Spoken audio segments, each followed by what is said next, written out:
তোর আব্বা টাকা দিয়ে পাঠালছে 2000 টাকা। ছেলা তৈরি করেছে, দেখেছেন তো? ছেলা ভালো খুব।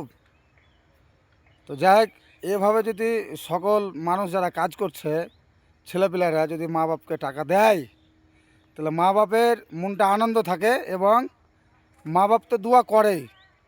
তো যাই হোক, 2000 টাকা দিছে ওই তারিকুল। আমি নিয়ে এসেছি টাকাটা, আমার কাছে কাজ করে। এটাই তো ঠিক আছে গো। ওর আব্বাকে আমি টাকাটা দিচ্ছি। লা ধরো, খুশি তো তুমি? হ্যাঁ খুশি। তো বলো কিছু তুমি। কি বলবো, আল্লাহর রহমতে ছেলেপেলা ভালো থাকুক, বিদেশে খাটুক খাক। অ্যাকচুয়ালি ছেলেদিকে মা শুনে বাপ চালাবা। অ্যাকচুয়ালি মা বাপ চাহে যাতে ছেলেপিলারা ভালো থাকে। কিছু ছেলেপিলা কাজ করছে, মা বাপকে দেখে না। তো ওইসব ছেলেপিলারা লাগে সতর্ক হওয়া দরকার, আর মা বাপকে দেখাটা অবশ্যই দরকার। কারণ আল্লাহর আইন, এটা মা বাপকে দেখতে হবে। তো যাই হোক, মা বাপকে সবাই দেখবা, ভালো থাকবে, এভাবে মা বাপের হাতে টাকা তুলবে, তাহলে মা বাপ খুশি থাকবে এবং মা বাপ অবশ্যই দোয়া করবে। টাকা দিলেও দোয়া করবে, টাকা না দিলেও দোয়া করবে। আসসালামু আলাইকুম।